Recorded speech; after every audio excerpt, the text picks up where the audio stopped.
Hello les amis, bienvenue sur la mécanique selon boule. Donc avant toute chose, je voudrais remercier tous ceux qui ont fait les dons pour le pont. Donc je vous mets la petite capture d'écran du compte PayPal pour vous dire que ça évolue pas mal. Donc merci encore à tous ceux qui ont participé. Donc je vous mettrai vos pseudos YouTube tout de suite après le générique. Donc je le mettrai en bas de la vidéo, vous pourrez vous reconnaître comme ça. Merci encore à vous tous et merci encore à Geoffrey d'avoir lancé ce projet. Donc si vous êtes comme eux, que vous voulez participer au projet Un pont pour la mécanique selon boule, donc je vous mettrai le lien PayPal sous la vidéo, et tous ceux qui veulent participer, vous êtes les bienvenus. Donc que ce soit que pour 2 euros, que ce soit pour 5, 10, 100 ou même 1000 euros, n'hésitez pas, vous cliquez sur le lien, vous participerez, et je vous mettrai votre pseudo dans la prochaine vidéo, et on fera un point régulièrement sur l'évolution de la cagnotte. Voilà.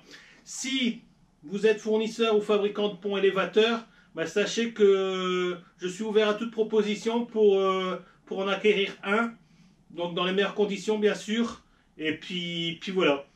Donc le message est passé, n'hésitez pas à me contacter si vous avez des propositions.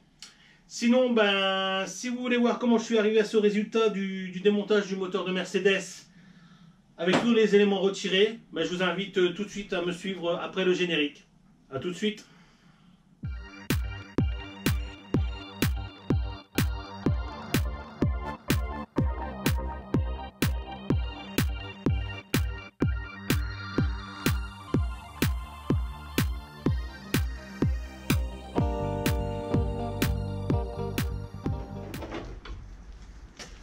Voilà, c'est parti les amis, on va commencer par désaccoupler la boîte à vitesse et après ensuite on fera la partie de droite ici, donc le kata, l'alternateur et aussi le turbo, de façon qu'après je puisse passer la porte et pouvoir rentrer dans l'atelier le moteur, et on finira le démontage à l'intérieur.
Je vais faire les deux dernières.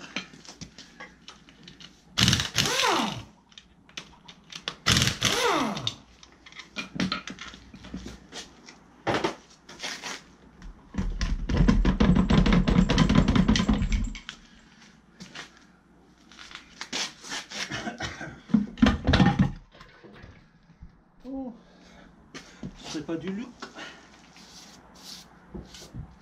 Ouais, on voyage que sur l'audi. Voilà. Une belle petite boîte. Donc je repositionne la chèvre sur le moteur et on va enlever le turbo et l'alternateur. Bon voilà, j'ai remis la chaîne comme il faut pour que le moteur soit plus ou moins droit. On va sortir tout de suite le kata. Voilà, il restait une vis. Hop. Je vais remettre l'écrou dessus, hein, si on va déjà d'en avoir pas mal qui vont traîner un petit peu partout. Donc je préfère déjà limiter tout ça.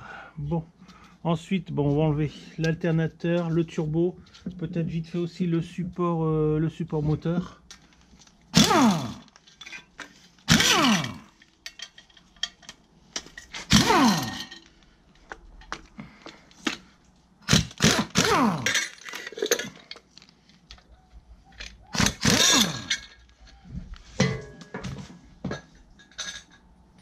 Voilà. Alors ensuite l'écrou de 13 qui va au démarreur avec son fil.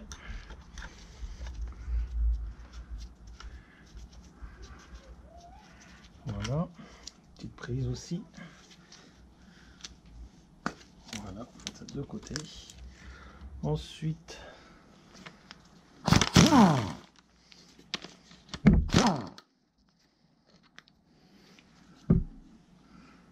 je sais pas si je vais démonter tout de suite le turbo, je pense que ça sera fait, puis on aura plus de facilité pour l'alternateur.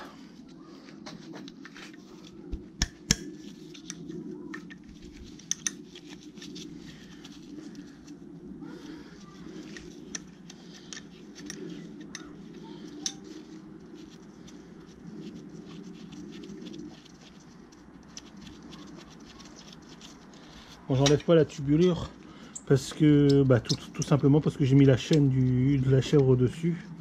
Donc si je veux pas retrouver le moteur par terre, sinon ça aurait été une possibilité aussi pour démonter l'ensemble turbo.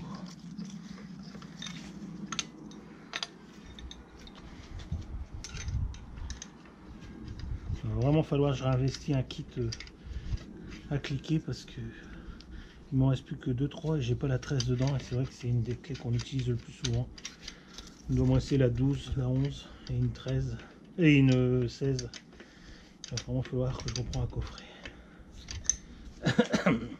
Alors désolé si vous m'entendez pas trop sur la vidéo, mais c'est depuis l'Audi, c'est horrible quoi.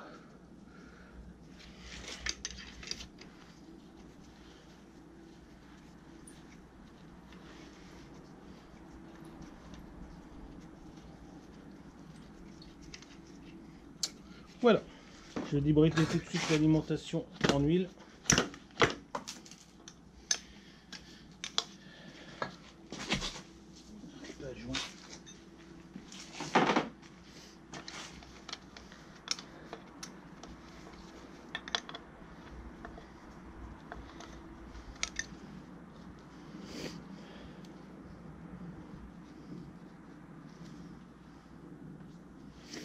Alors j'ai une cale de 10 dixièmes, voir si elle passe à l'ailette. Alors je sais pas, je vais essayer de vous faire voir. 10 dixièmes. Voilà. Même celle, la cale la plus fine. Alors je crois que j'ai même encore plus fin. Ouais, j'ai 5 dixièmes. Ouais. Donc je vais prendre la 5 dixièmes.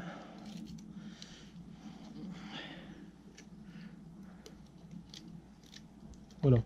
Donc même la 5 dixième ne passe pas au niveau de l'ailette. Hein. Si je lève l'ailette, elle va passer. Voilà. Mais si j'appuie dessus, je pourrais pas la retirer. Voilà. Donc ça prouve bien que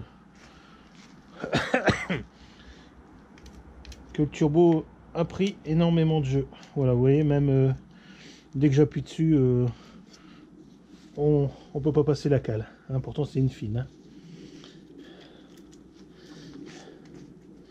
Bon, ça confirme bien que le turbo n'y a affaire. Voilà, on voit qu'il avait déjà commencé à frotter. On va finir le desserrer là.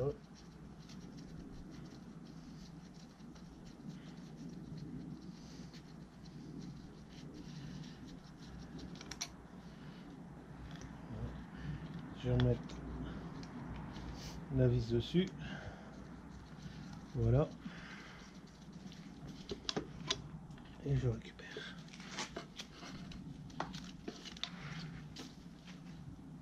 Voilà. On met ça de côté. Alors là, je vais le mettre sous le plateau. Voilà.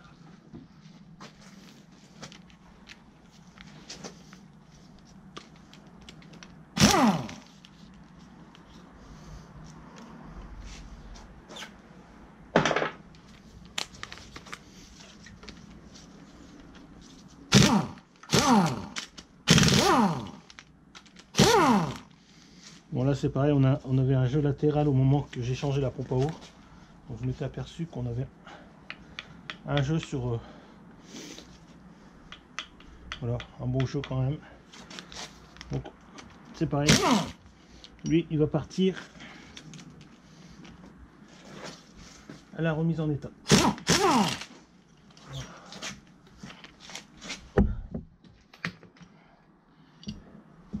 Donc je pensais que c'était un alternateur qui était refroidi par huile, mais non, c'est un alternateur refroidi par eau.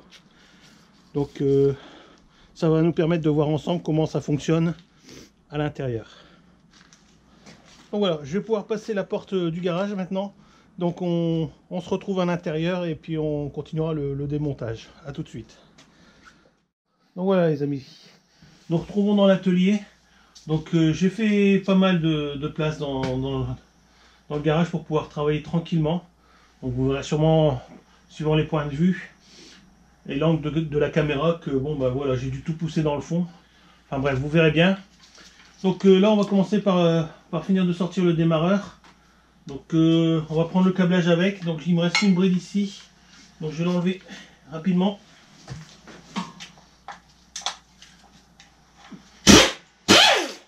Voilà. Bon, ça, le câble est protégé dans une gaine en fer. Bon, on va essayer de venir jusqu'ici. On aura un risselant à couper. On va couper le risselant. On va pouvoir séparer le fil. Voilà, qui allait au capteur sous le carter d'huile. Donc, je dois pour retirer le câble d'alimentation qui arrive dessus. J'aurais peut-être pu le retirer avec, mais bon, dans tous les cas, encore un câblage qui passe derrière. Donc au fur et à mesure, je vous ferai le point des pièces que je démonte. Bon, après, j'ai pas tous les noms en tête, donc s'il y a des pièces que j'ai pas l'intitulé exact, je reviendrai dessus après par la suite pour vraiment que vous ayez un maximum d'infos sur ce moteur. Voilà. Donc ici on peut voir en arrière-plan qu'on a notre capteur de vilebrequin qui est directement fixé au niveau du volant moteur. Voilà, donc câblage de ce côté.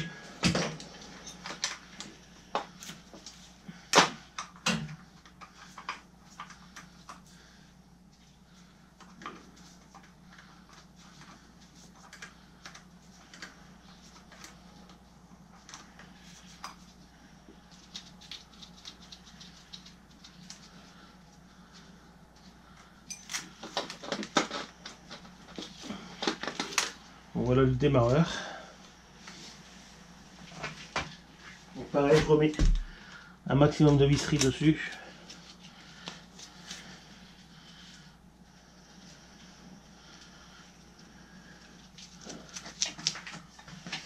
Et je mets ça en place.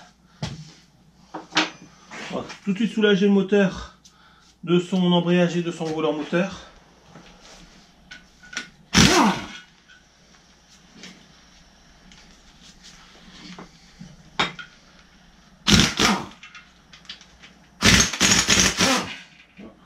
Bon, j'ai déjà été changé, on a une vis qui est différente.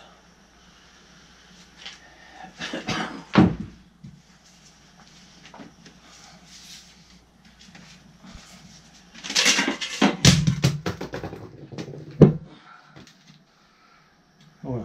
Dans tous les cas, il arrive quand même en fin de vie aussi. Si, comme on peut voir, les stries sont en train de disparaître au niveau du disque d'embrayage. Donc ça permet de dire qu'il y a déjà une usure.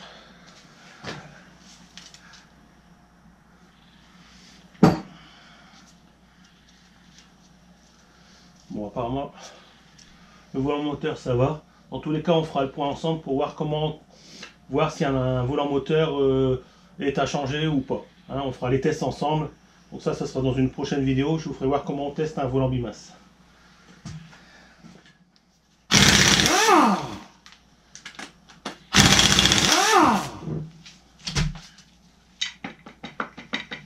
C'est encore un beau bébé aussi. Hein.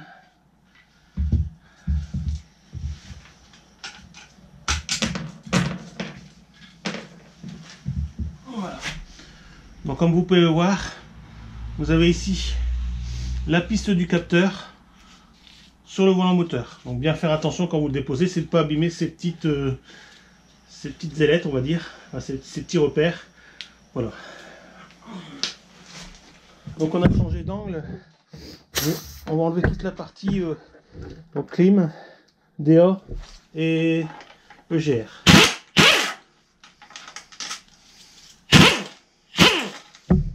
Alors j'espère avoir accès, et c'est bon, ça passe. Tombé.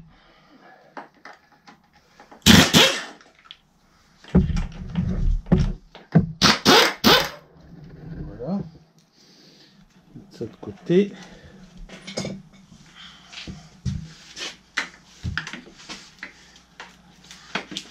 Voilà.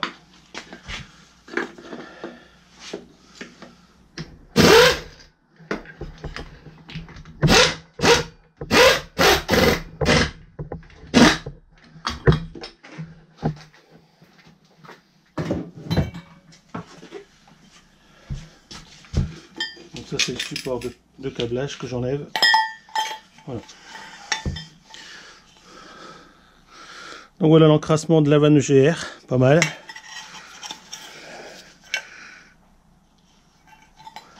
Donc ça viendra encore sur un autre petit tuto. Voilà. On va continuer. Donc notre groupe clim, on ne s'est pas dispersé au niveau du faisceau.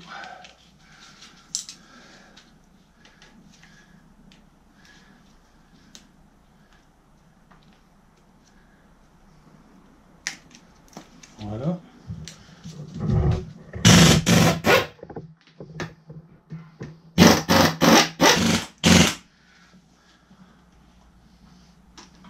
Donc c'est pas du placement de produit, mais c'est une petite clé à choc que je conseille à tout le monde. Si elle passe vraiment partout aussi. Elle est assez puissante.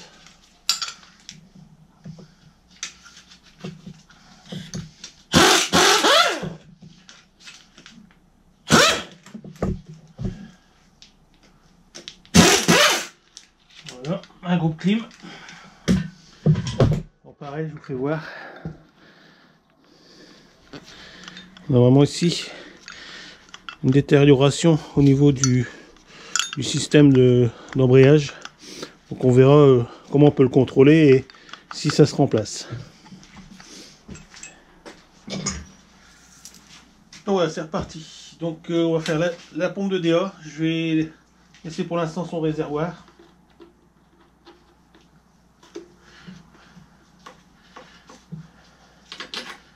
J'ai mis un bac en dessous au cas où ça coulerait.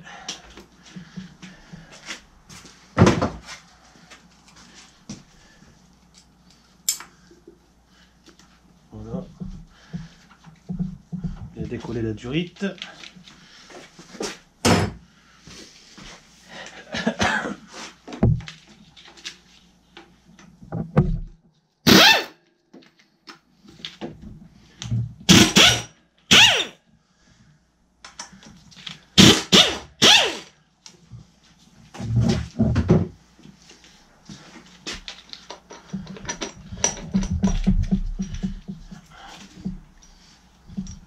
Voilà. Donc pompe de DA, pour l'instant bah, rien à signaler, on verra au nettoyage. Alors vous êtes nombreux à me demander ce que j'en pense du nettoyage à l'hydrogène. Alors bah, je sais pas que je suis contre, mais à ce moment-là il faudra qu'on m'explique à la limite tout ça, où ça va après. Parce que je veux bien que ça soit un nettoyage du moteur, du circuit complet d'admission d'air. Mais bon, on a quand même ces particules de pâte et de style goudron, que bon, il y a un moment, il faut bien qu'ils s'en vont quelque part. Donc après avoir été nettoyé, bah, tout ça, ça s'en va où? Hein, donc si vous avez des réponses, bah, n'hésitez pas à me les lâcher dans les commentaires. Voilà, parce que après, bon, bah, je pense que tout ça, ça doit être récupéré par le filtre à particules. Donc voilà, je suis pas sûr que c'est une bonne chose. Donc voilà les amis, alors là on va essayer de se concentrer un peu sur le circuit de gasoil. Alors c'est une vraie araignée, donc il faudra vraiment qu'on décortique ça étape par étape, parce que bon, apparemment on a l'alimentation qui arrive ici dans un système de pompe, je crois. Donc se redistribuer vers le filtre, du filtre ça s'en va sur la pompe HP le renvoie dans la rampe Common Ride. Le retour se fait par le réchauffeur, je crois. et ou l'échangeur. Donc après, je pense que ça va au refroidisseur qu'on avait vu en façade sur le radiateur. Mais on essaiera de représenter son circuit complet et essayer de le comprendre. Voilà. Si là, pour l'instant, c'est assez tendu. Donc je vais commencer par ici notre échangeur. Donc je vais essayer de prendre le plus de durite possible.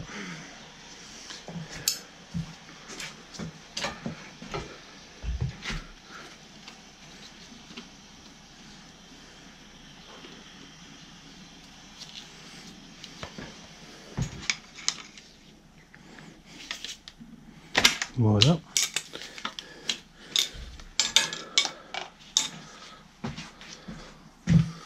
Donc on a ici ce petit tuyau qui arrive du filtre.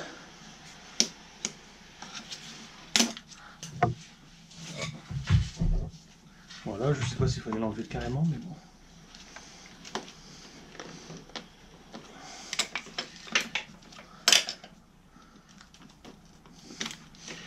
Voilà. Bah, pas évident à retirer. Hein.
Ok, bon, il y a encore une durite en dessous. Il y en a partout.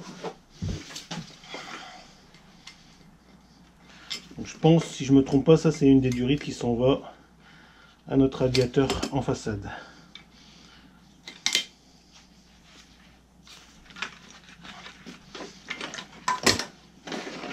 Ok. Bon bah, c'est bien la durite qui s'en va à notre radiateur qui est en façade. Voilà, donc on refera le point sur ce petit échangeur quand on aura un peu de temps. Donc voilà, on va continuer. Bon, on va enlever notre support de filtre à gasoil tant qu'on y est.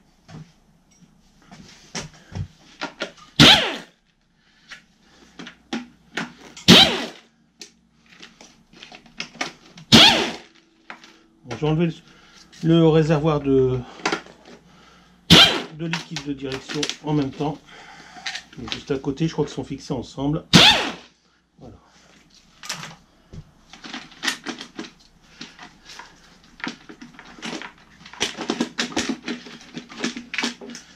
Voilà.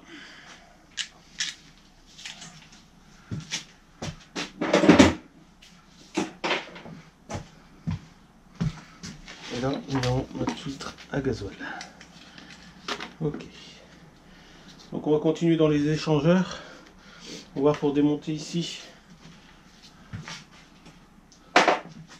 Alors je pense que c'est une pompe électrique. On va voir ça tout de suite.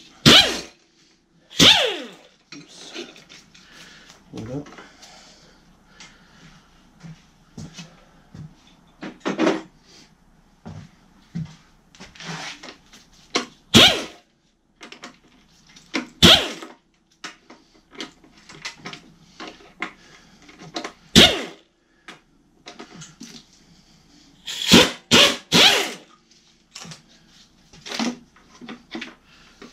Non, même pas. Donc apparemment, c'est encore un échangeur. Ouais, donc c'est encore un échangeur.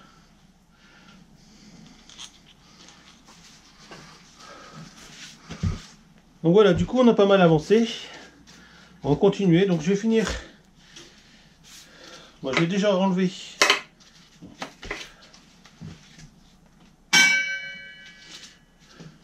J'ai déjà enlevé notre vis qui maintient le câblage. Donc on a encore un boîtier par-dessous enlevé, on verra après. Donc pour l'instant, je vais ranger ça dans les vis d'hiver. Donc ici encore un support de câblage.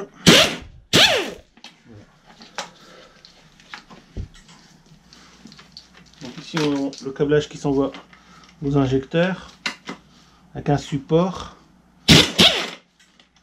Voilà.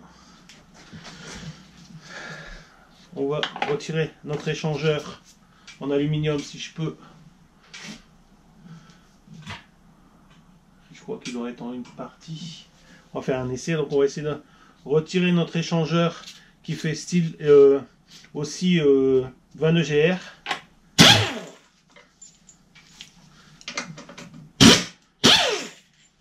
Voilà. Donc là c'est bon. Ici c'est bon. Donc il nous reste deux vis là-bas.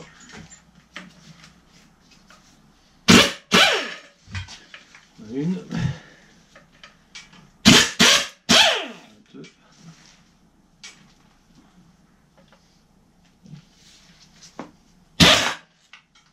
Voilà. Donc je pense qu'il y a une quatrième vis, mais on l'aura pas maintenant. Ouais. Ouais. Je pense qu'on n'aura pas maintenant notre collecteur de GR maintenant. On va continuer à déposer. Donc là ça devient quand même compliqué. Donc voilà les amis, je suis un peu bloqué au niveau de le collecteur de 22 GR et d'échangeur. Il manque une vis qui est fixée avec le collecteur d'admission, donc je ne peux pas retirer le support en aluminium, enfin le collecteur en aluminium. Donc il va falloir désaccoupler en même temps le collecteur d'admission pour pouvoir avoir accès à la dernière vis qui maintient notre collecteur de GR. Donc je voulais pas faire ça maintenant, mais on va devoir retirer quand même notre rampe Common Ride avec tous nos durites et notre câblage électrique pour pouvoir accéder après au collecteur. Donc je voulais pas, parce qu'avec tout ce goudron qui est là, ça m'embête pour les injecteurs. Donc je vais essayer de faire ça le plus propre possible et boucher ça pour que ça reste ouvert le moins longtemps possible. Alors c'est parti.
Donc le but ici c'est de laisser le moins longtemps ouvert le circuit de gasoil, que ce soit au niveau des injecteurs que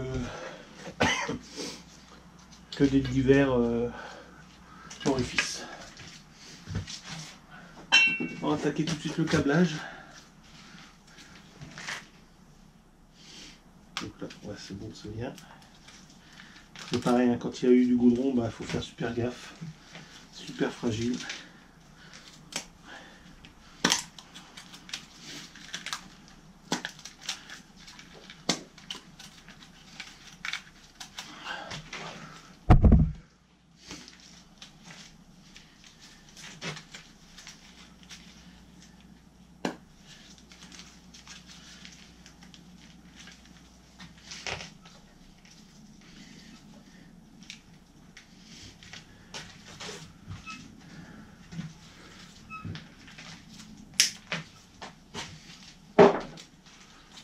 Donc ici on doit sûrement avoir notre capteur à Wacom, donc ça sera confirmé.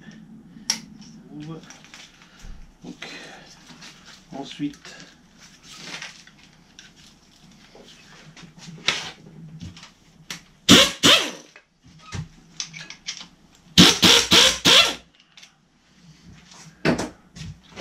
les bouchons qui tiennent pas bien.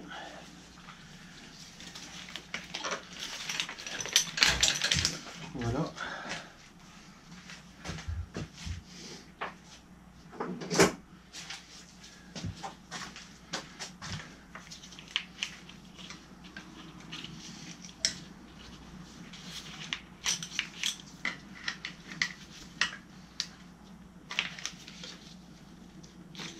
Voilà, tout ça c'est les connectibles de bougie de préchauffage. Voilà.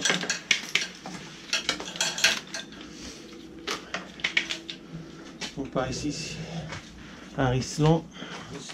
Je vais tirer le support en même temps, comme ça me permettra d'avoir le placement du faisceau. Voilà. On remet tout de suite la vis.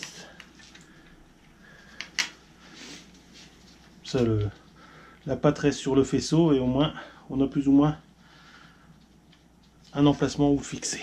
Ça peut faire encore un indice pour le remontage. On enlève la masse.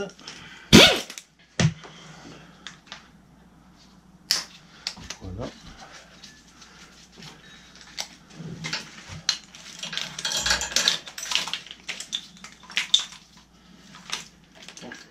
Donc ensuite, pour libérer notre faisceau, on va devoir libérer la patte en fer qui est juste ici. Donc le U ou un V, je ne sais pas comment vous voulez.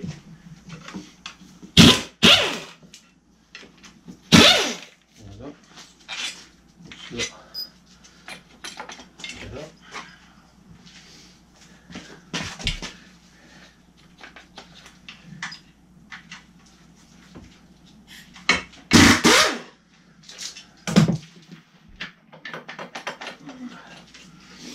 J'essaie de prendre la jauge à huile en même temps.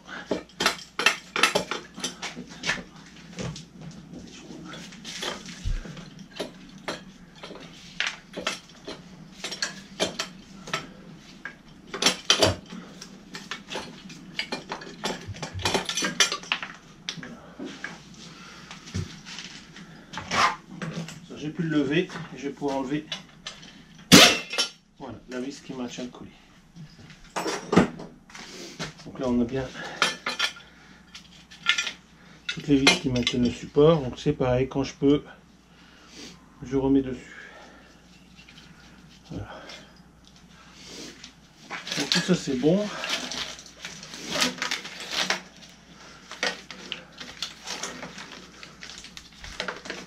Voilà. Donc cette partie là en façade. Ça c'est la partie de derrière. Donc ça allait là. Voilà. Donc on a encore un câblage qui part sur le dessous. Donc il va vers. Alors j'essaie de vous baisser un peu. Vers notre capteur vilebrequin.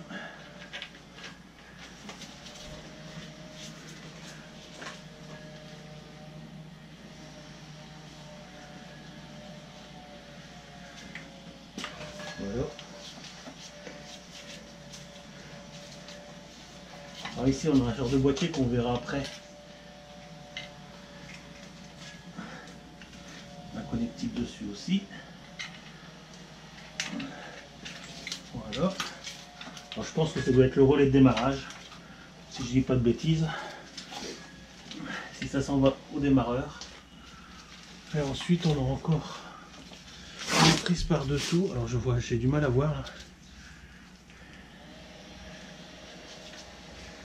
Ça va encore, je sais pas sur quoi. Voilà. Bon, ça on verra aussi quand j'aurai enlevé le collecteur.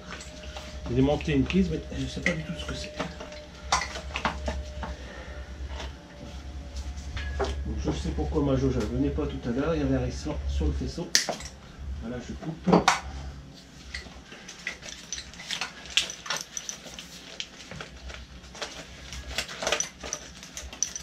On monte tout ça par le trou du collecteur.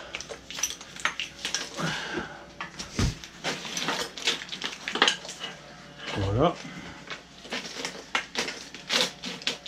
Et on a un joli faisceau moteur. Donc voilà. Peut-être que ma jauge à huile va venir maintenant. Non, toujours pas. Un peu bloqué par la durite aussi.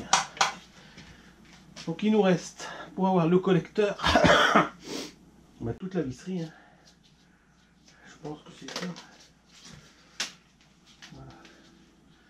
Donc je pense qu'il va y avoir des vis qui sont accessibles par le dessus, mais alors par ceux du dessous, alors je sais pas. Ça va être autre chose.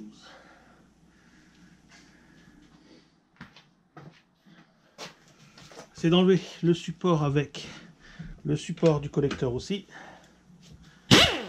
Voilà.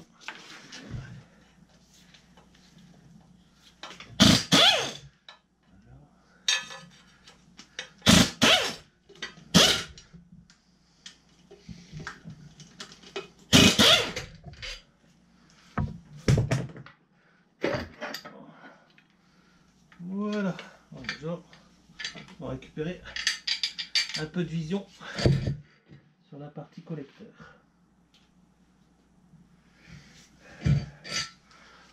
Donc c'est pareil, je vous fais voir. Voilà. Donc on a bien aussi un support moteur HS. Donc je laisse les vis dessus, c'est pareil, hein, ça évite de trop chercher après. Donc voilà les copains, on va essayer de démonter ce petit moteur électrique. J'ai vu qu'il y avait un système de balancier au-dessus. J'ai deux vis là.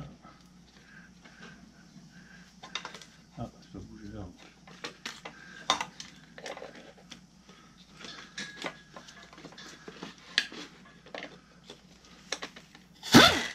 Voilà. Sur trois vis. Je sais pas du tout ce que c'est. Un système de volet peut-être. Qui va vers le collecteur, ouais. Donc on verra ça après. Alors j'espère qu'il y a une biellette. Je vois pas bien. Pour pouvoir les accoupler.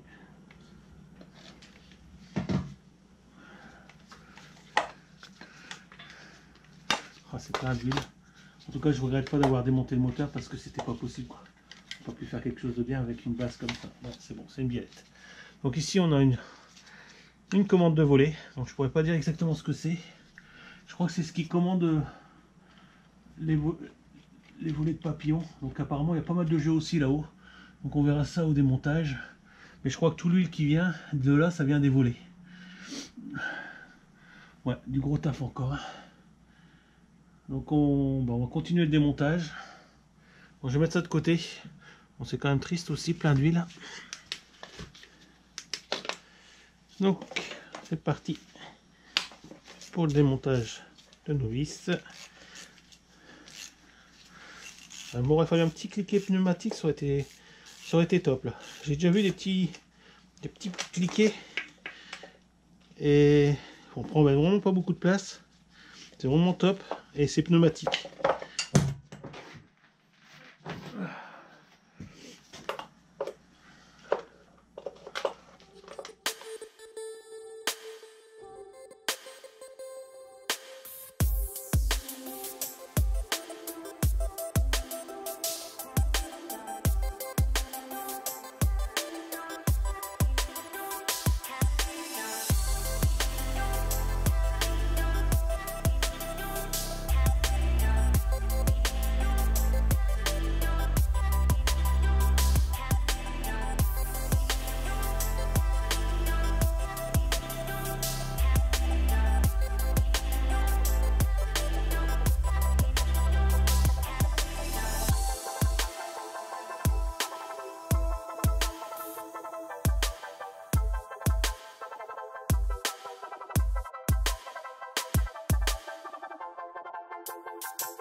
jauge à huile. Donc voilà. Donc, nous volets. Je vais vous faire voir. Alors je sais pas si ça fait encore quelque chose. Ils sont bouffés, il y a plus. Les volets, il n'y en a plus. Hein, je sais pas si vous voyez bien. Voilà, donc grosse fuite d'huile, enfin grosse fuite aussi au niveau du volet papillon. Donc avec pas mal de jeux dans tous les sens. Hein. Voilà.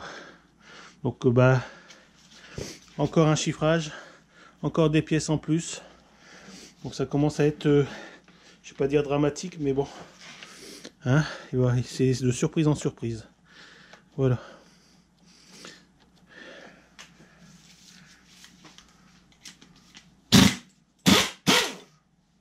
Donc ici ça doit être un relais de démarreur. Bon, je regarderai sur les notices. Je pense que ça doit être ça. Je vous confirmerai.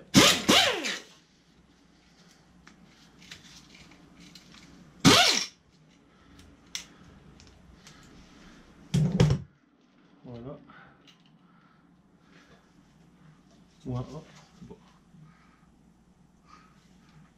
Une belle bête aussi. Hein.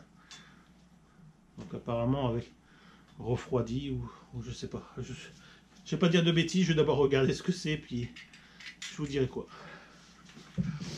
À moins que vous savez ce que c'est tout simplement, et puis vous lâchez ça dans les commentaires.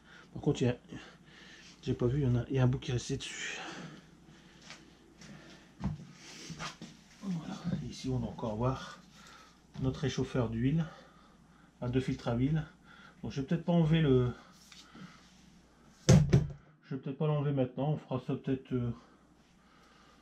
dans la prochaine vidéo, au moment du nettoyage et le démontage de la culasse, tout ça. Ainsi, je pense qu'on a bien travaillé. Je pense que la vidéo va être assez complète là.